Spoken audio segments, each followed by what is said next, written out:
Olá, amigos, eu espero que vocês estejam bem, vocês estão trabalhando conosco as orientações que o irmão José tem trazido na psicografia de Carlos Bacelli, e hoje nós vamos trabalhar o livro Irmão José.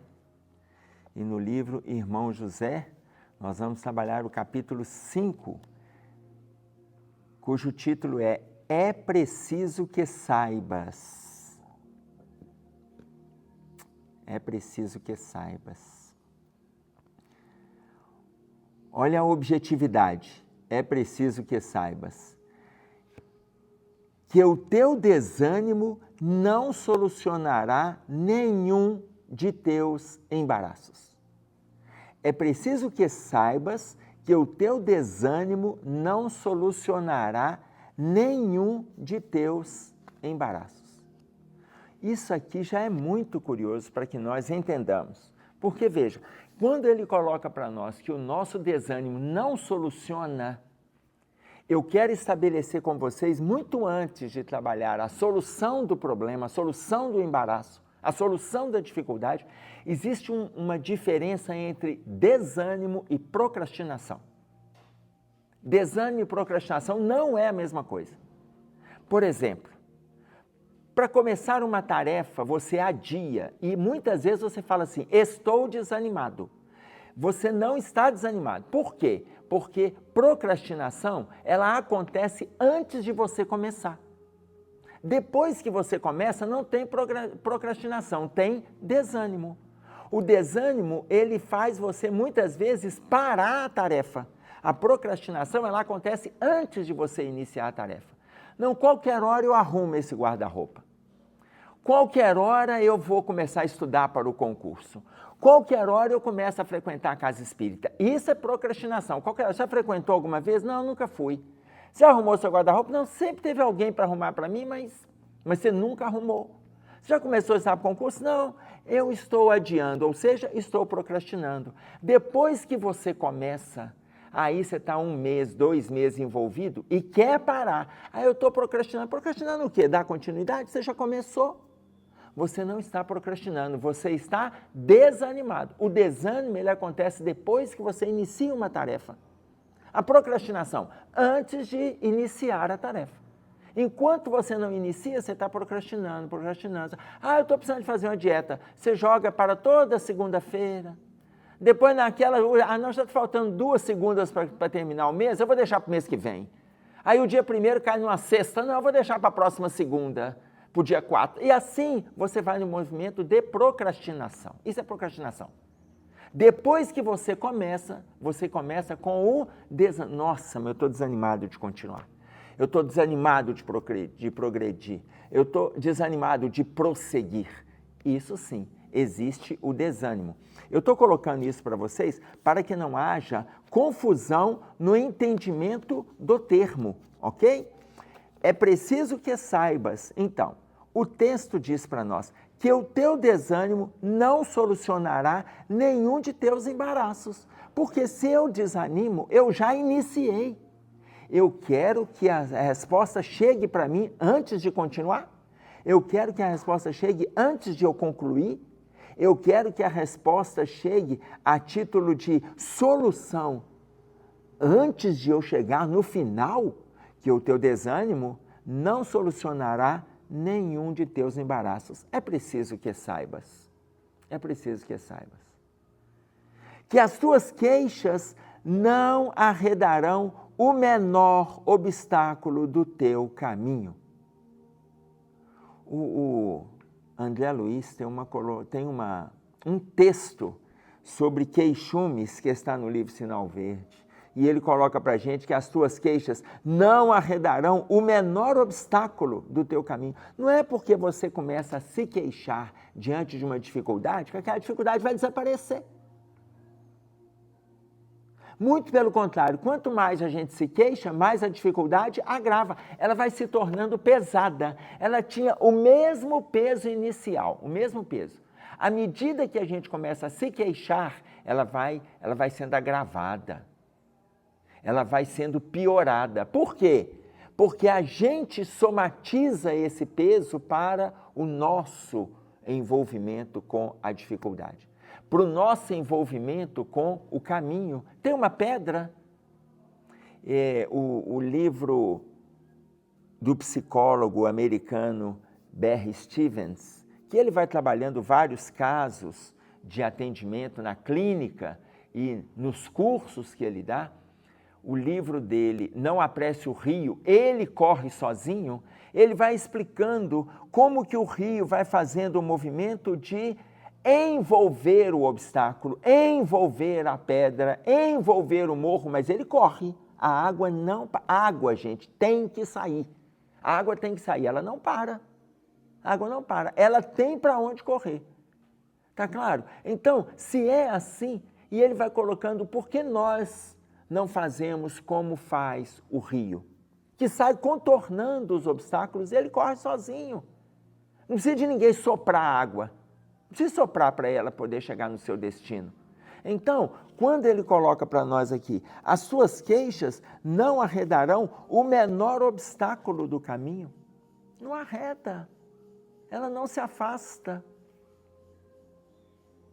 Antes de nos queixarmos, eu quero um trechinho aqui do Evangelho segundo o Espiritismo, no capítulo 27, esse é o 27, não, é o 28, o 28, vai falar sobre coletânea de preces. Olha o que ele coloca para nós aqui, olha. Coletânea de preces, no item 4, ok? Vai falar sobre aquele trechinho do Pão Nosso. O trechinho do Pão Nosso, que ele vai explicar, ele vai dizer, olha, eu vou pegar só uma frase. Antes de nos lamentarmos da sorte, antes de nos lamentarmos da nossa sorte, perguntemo-nos se ela não é obra nossa. Então, antes da gente ficar se queixando, antes da gente ficar murmurando, antes da gente ficar lamentando, perguntemos se aquilo que está acontecendo conosco não é obra nossa. A cada infelicidade que nos chegue, perguntemo-nos se não dependeu de nós evitá-la. Perguntemos isso.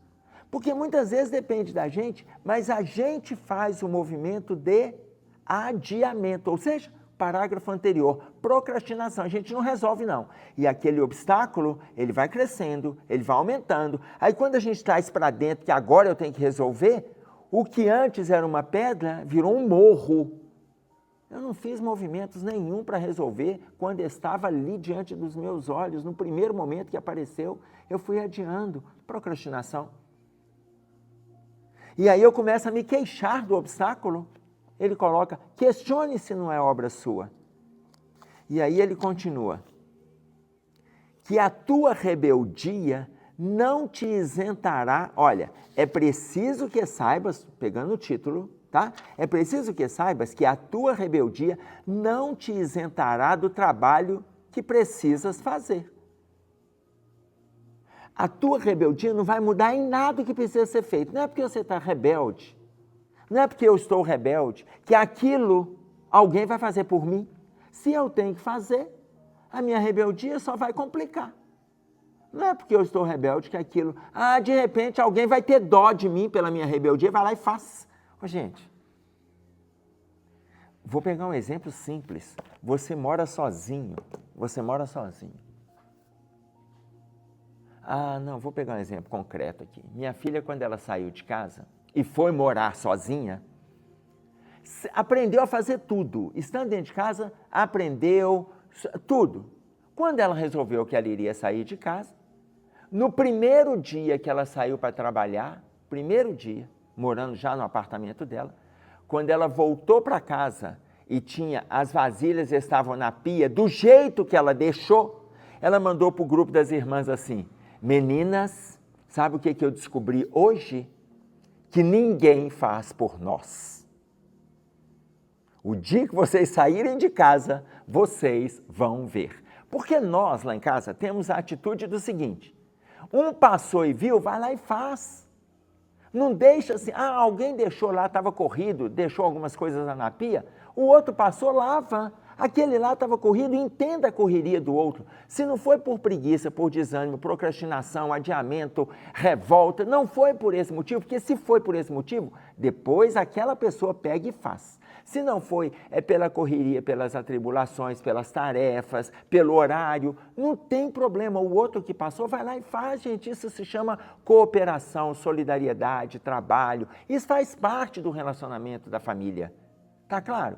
Quando ela fez esse movimento na casa dela, ela entendeu que ninguém faria por ela. E aí as meninas riram ali na fala delas. Por quê? Porque é isso mesmo. Ninguém faz por nós. Quando ele coloca para nós aqui que a tua rebeldia não te isentará do trabalho que precisas fazer. Rebeldia não significa mudança de humor. Muitas vezes você é rebelde bem-humorado. Você simplesmente não faz e acha que alguém vai pegar e vai fazer. Quando você mora sozinho, você descobre que ninguém faz. Aquela pia que você deixou cheia de vasilhas, quando chegar à noite, as vasilhas estão lá. Elas não se lavam. E com o adendo, dependendo do que ficou naquela pia lá, ainda tem moscas e formigas. Dependendo do que você deixou lá, mas isso é uma questão sua. Ou seja, dentro da rebeldia. E aí eu quero até lembrar a fala de Paulo, quando ele escreve aos Gálatas, lá no capítulo 6, no versículo 9, que ele diz assim: não nos cansemos de fazer bem, que a seu tempo ceifaremos, se não houvermos desfalecido. E eu quero que vocês entendam, porque nós temos duas traduções desse versículo. Não nos cansemos de fazer bem, porque a seu tempo a gente vai colher, se a gente não tiver desistido, se não houvermos desfalecido. Não nos cansemos. Faça bem tudo que você se disponibiliza. É o seu trabalho? Faça bem. Você é balconista no órgão público? É balconista numa empresa privada? É balconista no comércio? Você é caixa de banco? É caixa de supermercado? É caixa de padaria? Você é motorista de aplicativo? Motorista de ônibus? Motorista de táxi? Você é. Faça bem. Não nos cansemos de fazer bem. Aquela profissão que a gente se disponibiliza. Você é contador? Você é administrador? Você é empresário? Você é médico? É engenheiro? É psicólogo? É dentista? Não nos cansemos de fazer bem. Você trabalha no campo? Você trabalha com cultivo? Não nos cansemos de fazer bem. Porque a seu tempo a gente vai colher aquele bem que a gente está fazendo. Não é fazer o bem, porque aí vem a outra tradução. Não nos cansemos de fazer o bem, porque a seu tempo ceifaremos, se não houvermos desistido. Não nos cansemos de fazer o bem, é de fazer o bem em tudo, inclusive o bem para as pessoas, consequentemente o bem para nós. Aí eu quero fazer uma distinção. Não nos cansemos de fazer bem. Toda tarefa que você se envolve, você vai lavar uma roupa, lave bem aquela roupa. Não nos cansemos de fazer o bem, de fazer a caridade. Não nos cansemos de fazer o bem. A caridade para a natureza, a caridade para as pessoas, a caridade para conhecidos, a caridade para desconhecidos, a caridade para fragilizados da sorte. Não nos cansemos de fazer o bem, porque a seu tempo a gente vai colher, se a gente não tiver desistido no caminho. Muitas vezes o desistir é movimento de rebeldia. Tá claro? Retomando o parágrafo, o desistir é movimento de rebeldia, ainda que a pessoa ela não oscilou de humor, ela não está com raiva, não aumentou o tom de voz, não está agredindo ninguém, mas olha, não é um movimento de rebeldia que vai fazer com que as coisas apareçam, por enquanto, terminadas. Ok? Aí ele diz assim, que a tua tristeza não resolverá a questão de teu abatimento crônico. A tua tristeza não resolverá o abatimento crônico. A tristeza, gente, ela vai trazendo um abatimento, tanto que a Joana de Ângeles, e aí eu quero fazer um paralelo com um autor, a Joana de Ângeles, ela coloca para nós assim, essa tristeza que te domina, amargurando as tuas horas, é grave enfermidade que precisa ser retirada a partir de agora. Essa fala dela que está no livro Lampadário Espírita, no capítulo Ainda a Depressão, no capítulo 59, veja, essa tristeza que te domina amargurando as tuas horas, ela está falando dessa tristeza crônica. Essa tristeza crônica. Olha bem, que a tua tristeza não resolverá a questão de teu abatimento crônico. Esse abatimento que vai devagarinho, vai nascendo, assim, você vai deixando que ele cresça, que o tronco dele vai ficando robusto, que a copa vai ficando imensa. Essa tristeza que vai trazendo um abatimento crônico, isso é enfermidade da alma. Enfermidade da alma. Ah, mas toda tristeza é enfermidade da alma? Aí é que eu quero fazer com vocês um paralelo. Se vocês tiverem acesso a um livro de um psicólogo, doutor nesta área da psicologia pela PUC de São Paulo, ele chama Alexandre Patrício de Almeida, um dos livros dele que se chama, esse livro está saindo agora, que se chama Um Elogio à Tristeza. Um elogio à tristeza, ele mostra o tanto que a reflexão em cima daquele momento da tristeza é saudável. O tanto que a reflexão, naquele momento que você está triste, qual o problema daquela tristeza ali? Nenhum. Ele não está falando da tristeza patológica, por isso que eu falei com vocês que eu queria trazer a distinção. Por quê? O que o irmão José está colocando é cronificar a tristeza. O que a Joana de Ângeles está colocando é essa tristeza que te domina, amargurando as tuas horas, é aquela tristeza prolongada. Tanto que ela fala, é grave a enfermidade que você precisa retirar a partir de agora. É grave a enfermidade. Quando o Alexandre Patrício de Almeida, ele tem outras obras, ele fala assim, um dos livros dele mais conhecidos chama-se Psicanálise de Boteco, muito interessante, porque ele não faz ali um livro técnico, muito pelo contrário, ele traz uma linguagem para o leitor ter acesso.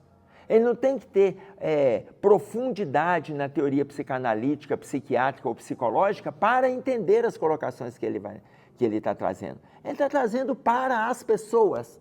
E ali no livro Um Elogio à Tristeza, não é nenhum livro trabalhando o luto do estado de alma, não, muito pelo contrário. A gente vai lendo e vai entendendo como que é simples a gente lidar com situações que a gente não precisa aprofundar no nosso estado íntimo destrutivo, na patologização da dor, da tristeza, da enfermidade.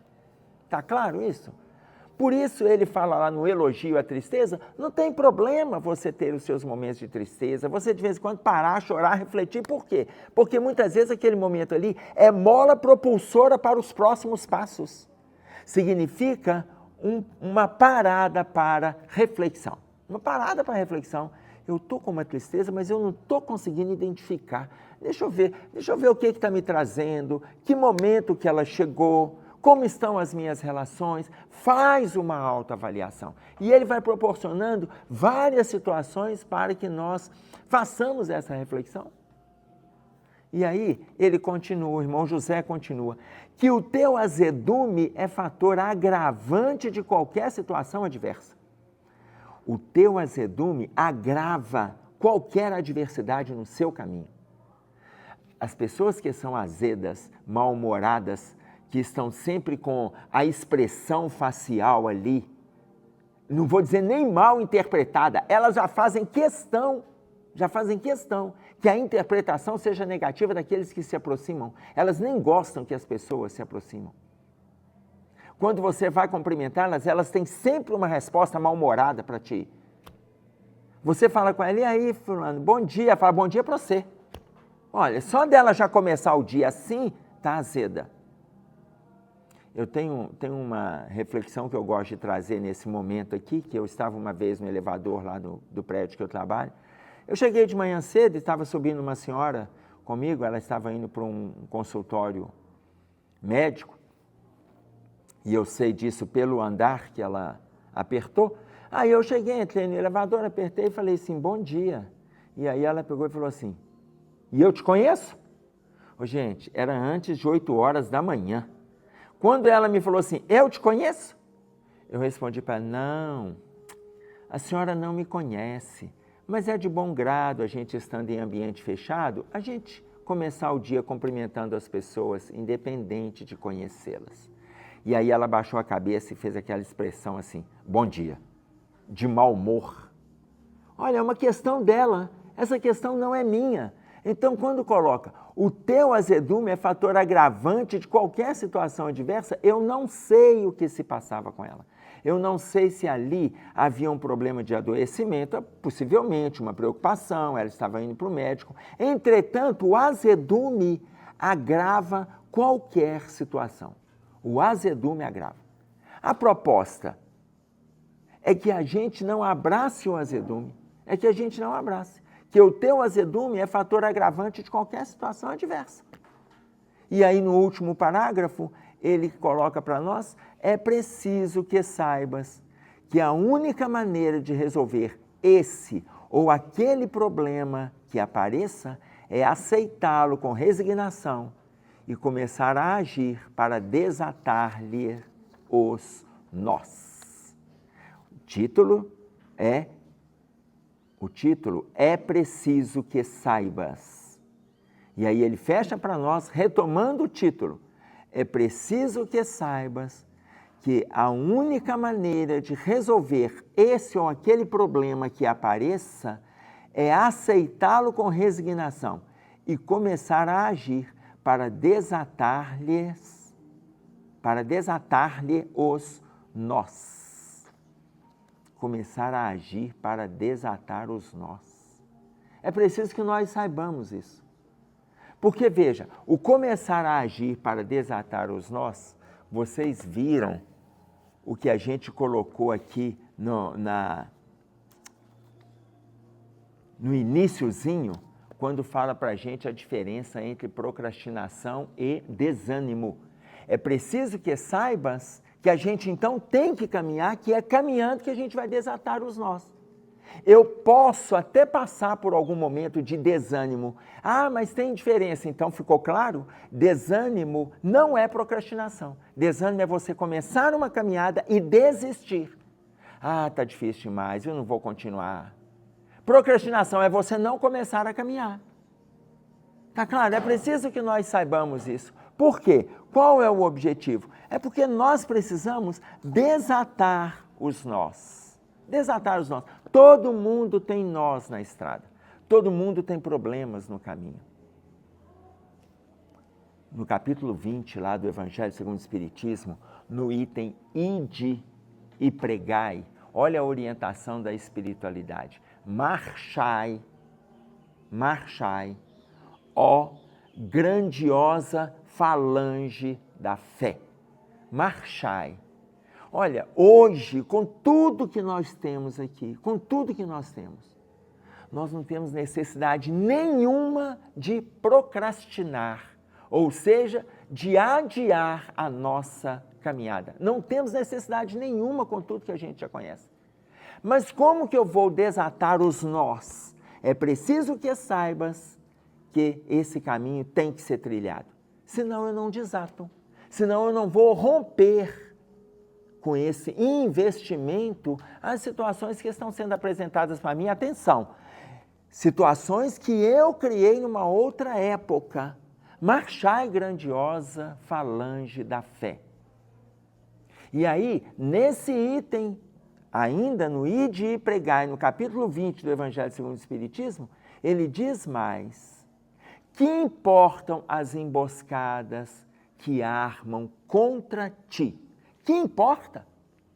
Não importa os outros que se posicionam contra, as informações que são adversas, que chegam para te destruir, para te incomodar, para te perturbar. Que importa? É preciso que saibas que nós não podemos atender movimentos de desânimo e de procrastinação. Porque se no início ele fala do desânimo, eu coloquei do adiamento, porque tem muita gente que não está desanimado de caminhar. Está caminhando e resolve parar. Resolve parar. E aí entra a questão do desânimo. Tá claro? Que importa as emboscadas que vos armem contra ti? Ide e pregai. Façamos o nosso movimento, porque nós estamos atendendo no mais simples que está chegando para a gente, nós estamos atendendo de conformidade com o que a gente tem dado conta, de conformidade com as nossas forças. Façamos isso. Era o que a gente tinha para trazer. Um abraço a todos, até breve, fiquem com Deus.